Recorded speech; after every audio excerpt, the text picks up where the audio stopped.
The summer of 1997 had been a whirlwind, a vibrant public spectacle of newfound freedom and burgeoning romance for Diana, Princess of Wales. Her every move was chronicled, her every glance scrutinized, but never more so than in the final weeks of August, as she found herself entwined with Dodi Fayed, son of the billionaire owner of Harrods and the Ritz Paris. Their relationship, barely weeks old, had already ignited a media frenzy of unprecedented scale, turning their Mediterranean idols into a relentless game of cat and mouse with the paparazzi. On the evening of August 30th, that game reached its tragic climax in the heart of Paris. Diana and Dodi had arrived in the city earlier that day, their private jet touching down at Le Bourget Airport. From there, they were whisked away to the Hotel Ritz Paris, a bastion of luxury, and, they hoped, a temporary sanctuary from the ever-present lenses. Their plans for a quiet dinner at a renowned restaurant had been abandoned due to the sheer volume of photographers staking out the hotel. Instead, they opted for the relative seclusion of the imperial suite, dining there before descending to the hotel's L'espadon restaurant for a brief, ill-fated appearance. The world watched, or rather, the world's photographers watched, their long lenses fixed on the couple. As the clock edged past midnight, ushering in the early hours of August 31st, a desperate plan was hatched. The couple wished to return to Dodi's luxurious apartment near the Arc de Triomphe, but the main entrance of the Ritz was a gauntlet of flashing bulbs and jostling bodies. To evade the swarm, a decoy plan was devised. 2 cars would leave the front, drawing the photographer's attention, while Diana and Dodi would slip out of a rear exit, making their escape in a separate vehicle. It was a strategy born of exasperation, a longing for a moment of peace, but it would prove to be a fatal miscalculation. The air inside the Ritz was thick with a nervous, almost frantic energy. Henri Paul, the hotel's acting head of security, was to drive. A man known for his meticulousness and discretion, he now found himself behind the wheel of a black Mercedes-Benz S280, a car that was neither armored nor designed for high-speed evasion. In the back seat, Princess Diana and Dodi Fayed settled in, hoping for anonymity. Trevor Rees-Jones, Dodi's bodyguard, took the front passenger seat. Their destination was Dodi's apartment, a mere 10-minute drive under normal circumstances. Then, with a sudden surge, the Mercedes pulled away from the rear of the Ritz, just after 12:20 a.m. The decoy had worked for mere seconds. Almost instantly, the roar of motorcycle engines shattered the quiet of the Parisian night.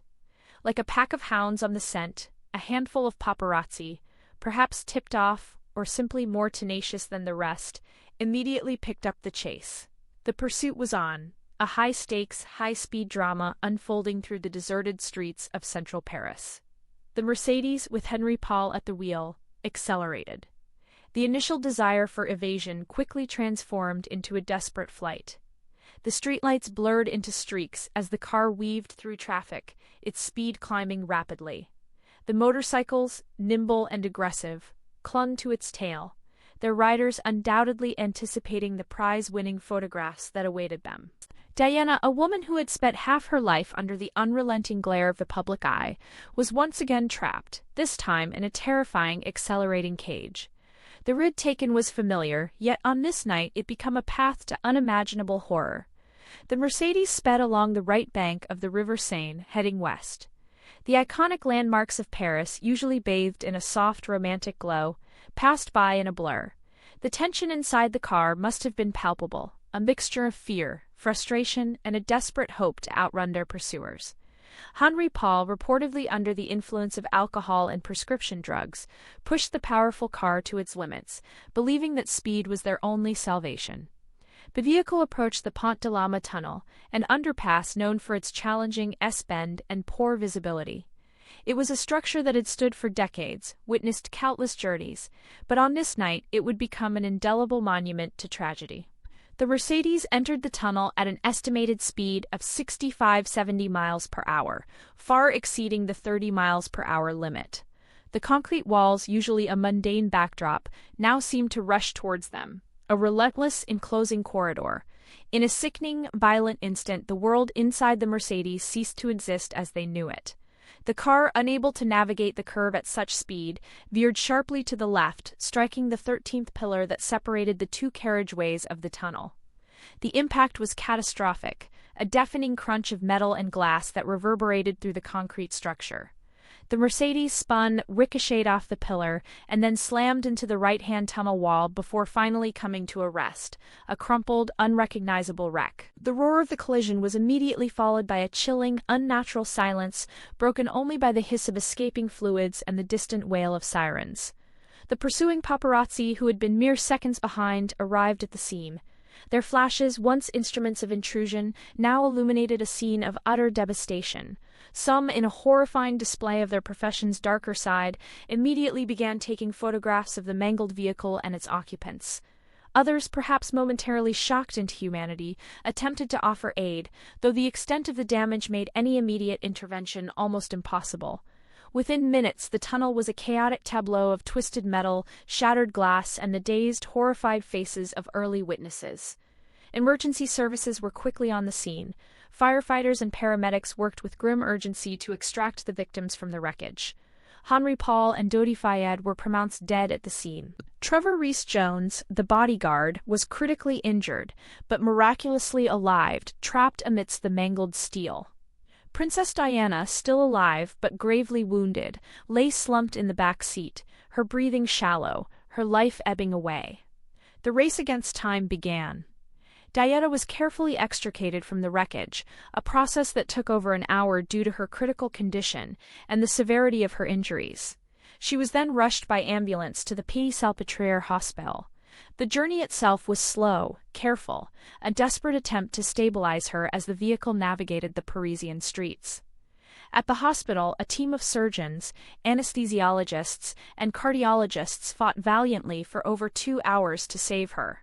They performed open-heart surgery, attempting to repair a severe internal hemorrhage caused by a torn pulmonary vein. But the damage was too extensive, the injuries too profound. At 4 a.m., in the sterile silence of the operating theater, Diana, Princess of Wales, was pronounced dead. The news, when it finally broke, sent shockwaves around the globe, traversing continents and time zones in an instant. Disbelief, then a collective, profound grief, swept across the world. Flowers piled up outside Kensington Palace, candles flickered in countless windows, and millions mourned a woman who had, in her short life, touched so many. The immediate aftermath was a maelstrom of sorrow, speculation, and fury. How could this have happened? The initial official investigations, launched by French authorities, quickly pointed to a tragic accident: excessive speed, a drunk driver, and the reckless pursuit by the paparazzi. Yet, in the hearts and minds of many, the simple explanation felt insufficient. The circumstances were too dramatic, the victim too prominent. Could it truly have been just an accident? Or was there something more sinister at play? A deliberate act hidden beneath the chaos of that terrible night? This profound question, born in the inferno of the Pont tunnel, would ignite decades of relentless scrutiny, turning a horrific crash into one of the most enduring mysteries of our time. The night of August 31st, 1997, plunged the world into shock and disbelief. As the news of Princess Diana's death reverberated globally, a profound and immediate demand for answers arose. How could such a tragedy befall one of the most protected and famous women on Earth? The initial chaos at the Pont tunnel in Paris quickly gave way to a meticulous, multinational quest for truth, spearheaded by both French and British authorities. Their investigations, exhaustive in their scope, would dissect every second leading up to the fatal impact, scrutinizing human error, mechanical failure, and the relentless pursuit of fame. The French judicial inquiry, led by Judge Hervé Stephan, commenced almost immediately. From the outset, their focus honed in on the driver of the Mercedes-Benz S280, Henri Paul, the acting head of security at the Ritz Hotel. Paul, who had been called in on his night off to drive Diana and Dodi Fayed, became the central figure in the unfolding narrative of culpability. Initial blood tests, conducted hours after the crash, presented a shocking finding. Paul's blood alcohol content was reported to be 3 times the legal limit in France. Coupled with the presence of prescription antidepressants and an antipsychotic drug, these results painted a picture of a severely impaired driver. This revelation was seismic, providing a seemingly straightforward explanation for the catastrophic events. Yet, almost as swiftly as the findings were announced, questions began to emerge. Doubts were cast on the chain of custody for the blood samples, the methodology of the testing, and whether the samples truly belonged to Henri Paul. Conspiracy theories, already swirling, gained traction, suggesting a deliberate manipulation of evidence to frame Paul and obscure a more sinister plot. Despite these concerns, subsequent independent analyses, commissioned by the French authorities, largely affirm the initial findings, strengthening the official narrative of driver impairment. A sense of methodical unfolding.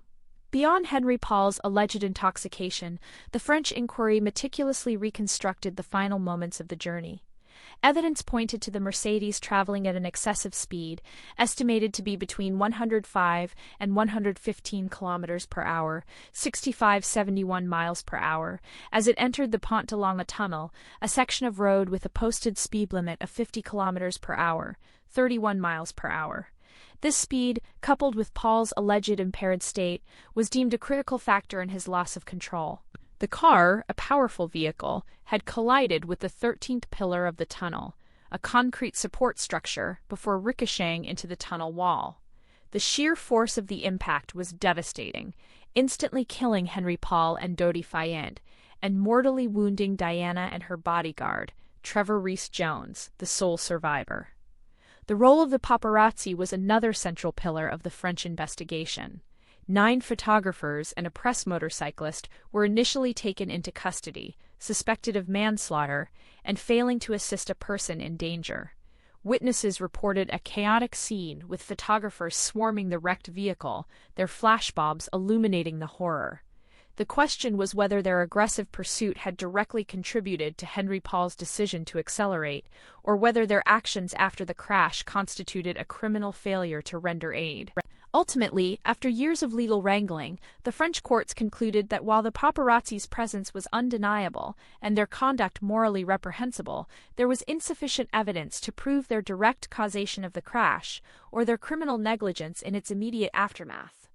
They were eventually cleared of all charges relating to the crash itself, though some were later convicted of invading privacy for photographs taken at the scene.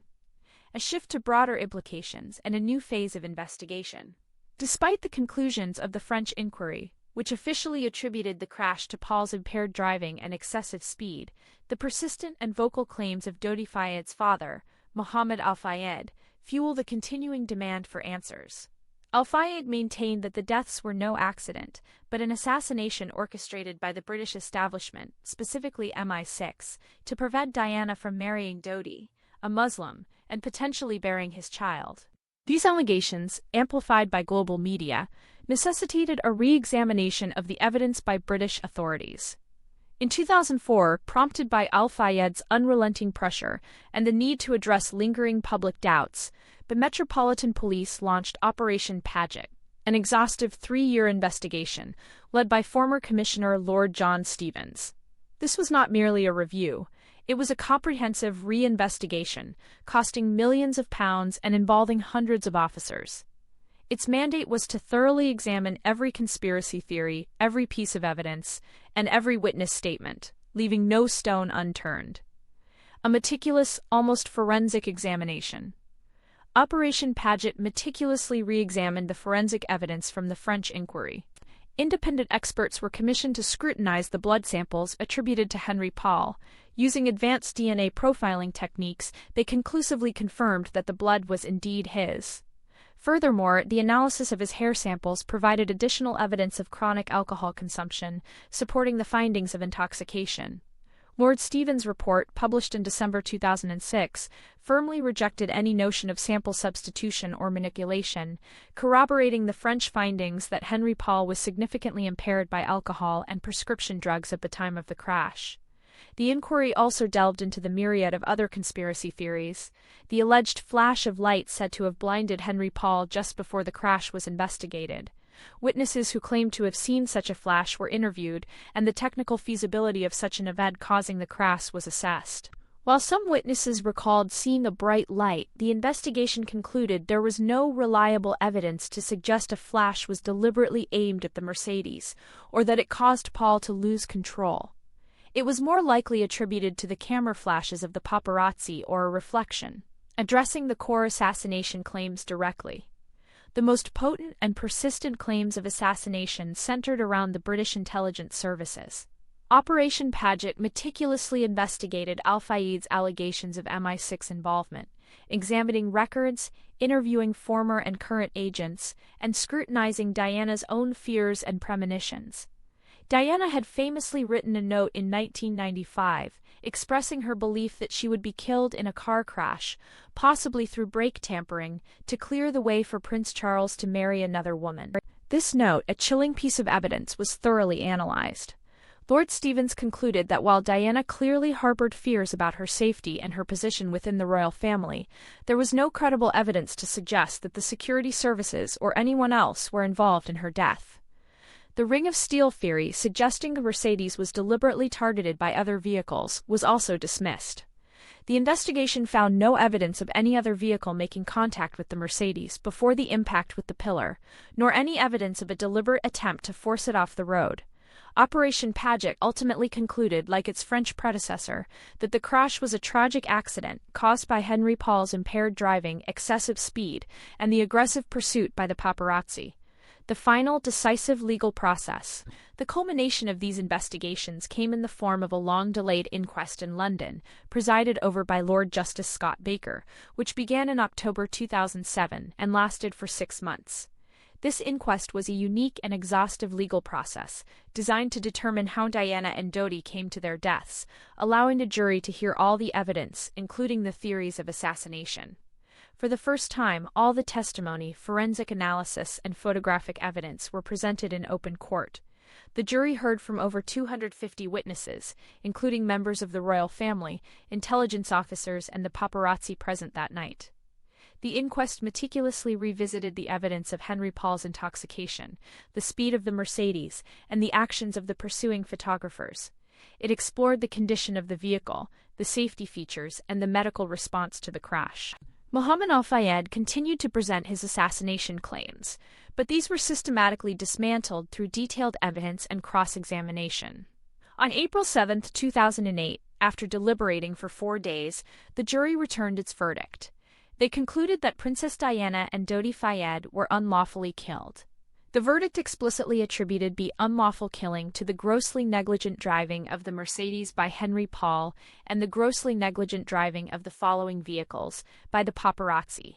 This was a significant legal finding, placing blame squarely on both the driver and the aggressive media pursuit, thereby vindicating the core findings of both the French inquiry and Operation Paget, while also acknowledging the reprehensible conduct of the photographers.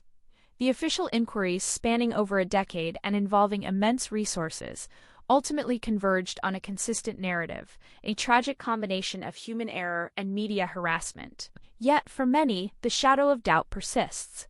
The sheer magnitude of Diana's fame, the abruptness of her death, and the lingering questions about the circumstances continue to fuel speculation, ensuring that the official conclusions, while legally definitive, may never fully quell the whispers of a more complex, darker truth.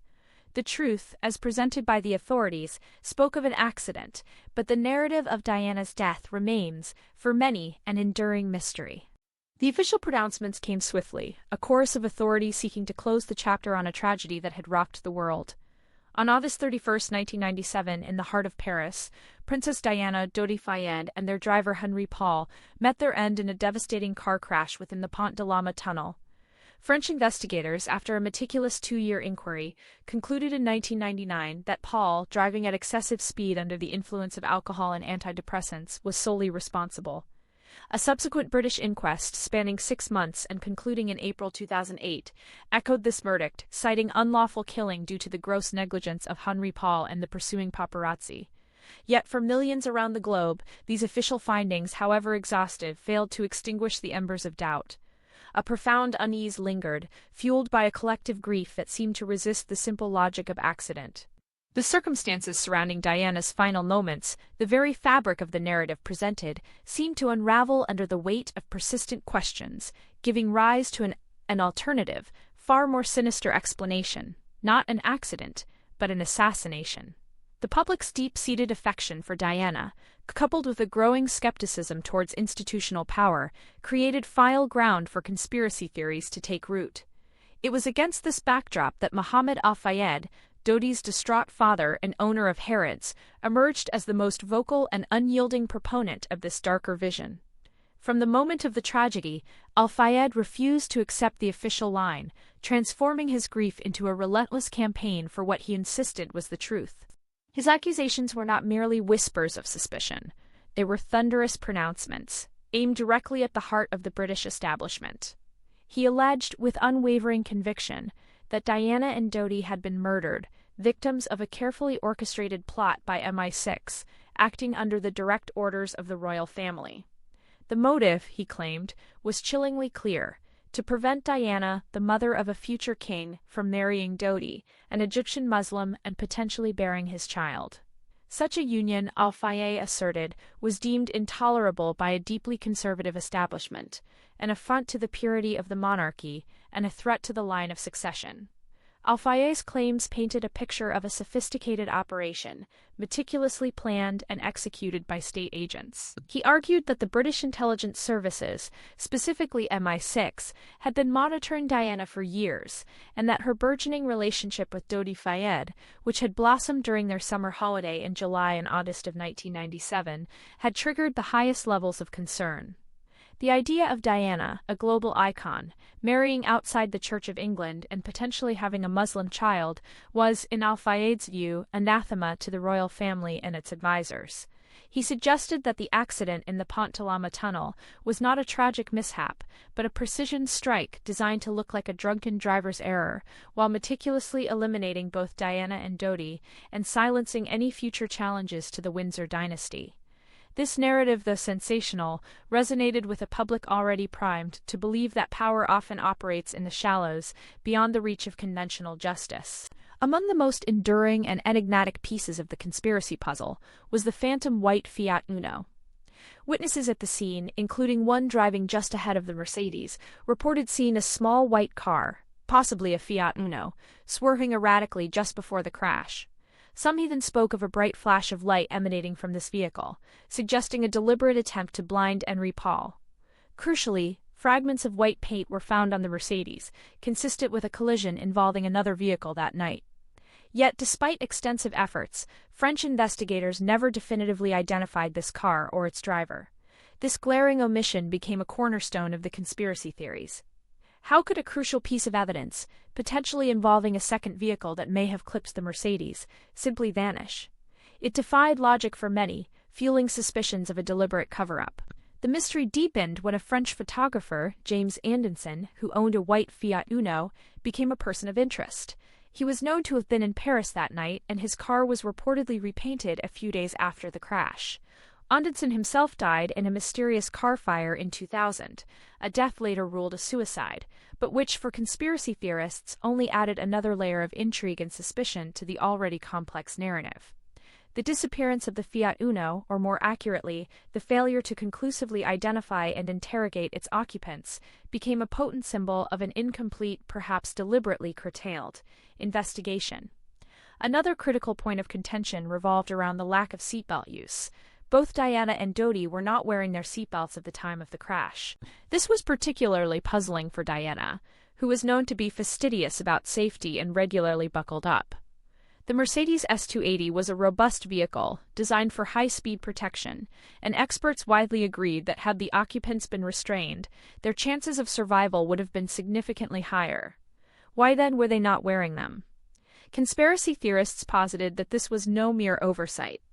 Some suggested the seatbelts had been tampered with, rendered inoperable, or that the occupants had been deliberately prevented from using them. The question of the seatbelts morphed from a simple detail into a profound inconsistency, implying a level of premeditation that went far beyond an accidental crash. The state of the wreckage itself also raised questions. The sheer force of the impact, the way the vehicle was mangled, led some to believe that the Mercedes had been deliberately compromised or targeted, rather than merely colliding with a concrete pillar due to a speeding, intoxicated driver. Beyond the Fiat Uno and the seatbelts, a myriad of other perceived inconsistencies coalesced to challenge the official narrative and ignite public suspicion. There was the perplexing absence of clear, continuous CCTV footage from the tunnel and its approaches. Despite Paris being one of the most surveilled cities in the world, the cameras around the Pont de Lange tunnel were either not working, or the relevant footage had mysteriously disappeared or was never released in its entirety. This gaping hole in the evidence was interpreted by many as a deliberate act of obfuscation, designed to conceal the true perpetrators. Then there were the blood samples attributed to Henri Paul. Al-Fayed's legal team repeatedly questioned the authenticity of these samples, suggesting they might have been switched or tampered with to falsely implicate Paul as intoxicated. Independent forensic analysis, though affirming the original findings, never fully quelled the doubts. Furthermore, the speed with which Diana's body was embalmed after her death, before a full autopsy could be conducted, was seen as highly suspicious.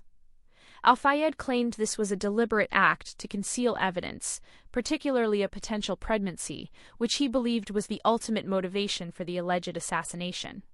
The narrative that emerged from these accumulated doubts was one of an establishment determined to control the flow of information, to present a convenient truth, and to bury a more inconvenient and far darker reality.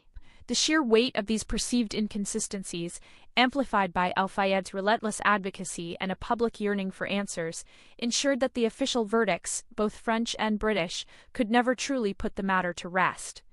Each unanswered question, each perceived anomaly, became a thread in a tapestry of suspicion, weaving a complex narrative of betrayal and high-level conspiracy. The enduring belief that Diana's death was no accident but an act of state-sanctioned murder speaks volumes about the public's deep-seated mistrust of authority and its enduring fascination with the untold story. For many, the tragedy of August 31, 1997, remains an open wound, a mystery shrouded in layers of official denials and whispered accusations, a potent symbol of a truth that for some has yet to be fully revealed. The official narrative may have closed its books, but the shadows of doubt, once cast, have proven remarkably difficult to dispel. The summer of 1997 had burned with an unusual intensity, both in its heat and in the escalating fever of public fascination with Diana, Princess of Wales. Then, in the pre-dawn hours of August 31st, a single catastrophic event in a Parisian underpass sent shockwaves across the globe, extinguishing not only her life, but also for many a certain innocence about the world. The official narrative would quickly emerge: a tragic accident, the reckless speed of a drunk driver, the relentless pursuit of paparazzi through the Pont de Lange tunnel. Yet, for a significant portion of the public, that explanation felt inadequate, too neat, failing to account for the immense forces that seemed to converge on that fateful night. Decades have passed since the world watched in disbelief, but the questions linger, whispered in forums, debated in documentaries, etched into the collective memory. Was it truly an accident, or something far more sinister? The enduring power of this mystery is inextricably linked to Diana herself. She was not merely a royal figure, she was a phenomenon. From the moment she stepped into the global spotlight as a young, shy kindergarten teacher, she captivated hearts. Her marriage to Prince Charles, heir to the British throne, was a fairy tale that, in time, unraveled with very public pain. But it was in her post-separation years that Diana truly forged her unique identity. Shedding the perceived constraints of the monarchy, she embraced humanitarian causes with an authentic passion, walking through Angolan minefields, embracing AIDS patients when fear still gripped the world, and lending her formidable star power to countless charities. She became the People's Princess, a title bestowed by Prime Minister Tony Blair in the immediate aftermath of her death, perfectly encapsulating her extraordinary connection with ordinary individuals. Her legacy was not just one of beauty and glamour, but of empathy, of a royal figure who dared to touch the untouchable, challenging tradition and breathing fresh air into an ancient institution. This profound shift in public sentiment was mirrored, perhaps even amplified, by the reaction of the monarchy itself. In the immediate days following Diana's death, the royal family remained largely ensconced in Balmoral Castle, their perceived stoicism jarring sharply with the outpouring of raw, public grief witnessed across the United Kingdom and beyond. The absence of a flag flying at half-mast over Buckingham Palace, a symbol of national mourning, became a focal point of public anger. This perceived coldness threatened to sever the delicate bond between the crown and its subjects. It was a moment of profound crisis for an institution built on tradition and decorum, forcing Queen Elizabeth II to eventually return to London, address the nation, and allow the Union Jack to fly at half-mast. This reluctant concession was a powerful indicator of Diana's enduring influence, even in death, forcing the monarchy to adapt, to become more outwardly emotional, more attuned to public feeling. The Diana effect irrevocably altered how the royal family would present itself, pushing it towards a more modern, accessible image, a legacy still evident in the public roles of her sons, Princes William and Harry, who continued to champion causes close to their mother's heart. The media, too, found itself under an unprecedented spotlight. The narrative of the paparazzi's relentless pursuit, chasing Diana's Mercedes through the streets of Paris, became a central, damning element of the tragedy. The public's outrage was immediate and visceral, leading to widespread calls for stricter press regulation and a re-evaluation of the ethics governing celebrity journalism. Editors and photographers were vilified, accused of hounding a woman to her death. Yet, in a stark paradox, the media's fascination with Diana only intensified after her passing. Every detail of her life, every speculative theory about her death, became fodder for endless articles, documentaries, and books. The very public that condemned the media's invasiveness simultaneously consumed every scrap of information, demonstrating the insatiable appetite for the story of the princess, who defied convention and met such a tragic end. The line between public interest and public intrusion became irrevocably blurred, a debate that continues to shape the landscape of celebrity and privacy in the digital age. Yet the silence of the official reports could not quell the echoing questions that refused to fade. The French judicial inquiry, concluded in 1999, definitively blamed Henri Paul, the driver, for the accident, citing his high blood alcohol level and excessive speed. Later, the exhaustive British inquest, spanning 6 months from 2007 to 2008, heard testimony from hundreds of witnesses and examined mountains of evidence. Lord Justice Scott Baker, leading the inquest, ultimately instructed the jury that there was no evidence of a conspiracy or a planned assassination. The jury's verdict, delivered in April 2008, concluded that Diana and Dodi Fayed were unlawfully killed by the gross negligence of their driver, Henri Paul, and the paparazzi photographers who were following their car. This official narrative, meticulously constructed and legally sanctioned, aimed to provide closure. But for a significant portion of the global public, closure remained elusive. The belief in a conspiracy, often involving the British establishment, MI6, or even the royal family, persisted with unwavering tenacity. Mohammed al-Fayed, Dodi's father, became a vocal proponent of the assassination theory, alleging that Diana was pregnant with Dodi's child, and that the couple was murdered to prevent her from marrying a Muslim and having a child who would be half-brother to a future king. These claims, though dismissed by official inquiries, resonated deeply with many. The idea that such a beloved figure could simply die in a random accident felt, to some, too convenient, too neat, for a world that often sees powerful forces operating in the shadows. The very official nature of the inquiries, their thoroughness, paradoxically fueled skepticism for those who distrusted state institutions and believed in a deeper, hidden truth. The relentless pursuit of the truth, or star truth, continued unabated, fueled by the internet and social media, which provided fertile ground for alternative theories to flourish and connect like-minded skeptics. Diana, in death as in life, became a symbol of vulnerability, of defiance against a powerful establishment, and of the tragic consequences of intense celebrity. Her story became a prism through which people viewed power, truth, and justice. The enduring mystery of her death speaks volumes about public perception, about the human need for narrative, and the profound discomfort with randomness when it touches someone so significant. It highlights the chasm that can exist between official pronouncements and deeply held popular beliefs, particularly when those beliefs are rooted in strong emotional connections and a distrust of authority. And so, the story of Diana's death transcends a mere historical event. It is a continuing cultural phenomenon. It forces us to confront uncomfortable questions about the price of fame, the ethics of media intrusion, and the nature of power within established institutions. Even today, documentaries revisit the case, books re-examine the evidence, and new generations discover the people's princess and the lingering ambiguity surrounding her final moments. The debate over whether her death was an accident or an assassination is not just about forensic details. It is about trust, about the narratives we choose to believe, and about the enduring legacy of a woman who, in life and in death, challenged the world to look closer, to question, and to feel. The questions may never be fully silenced, a testament to Diana's lasting impact and to the human hunger for truth, even when it remains tantalizingly out of reach.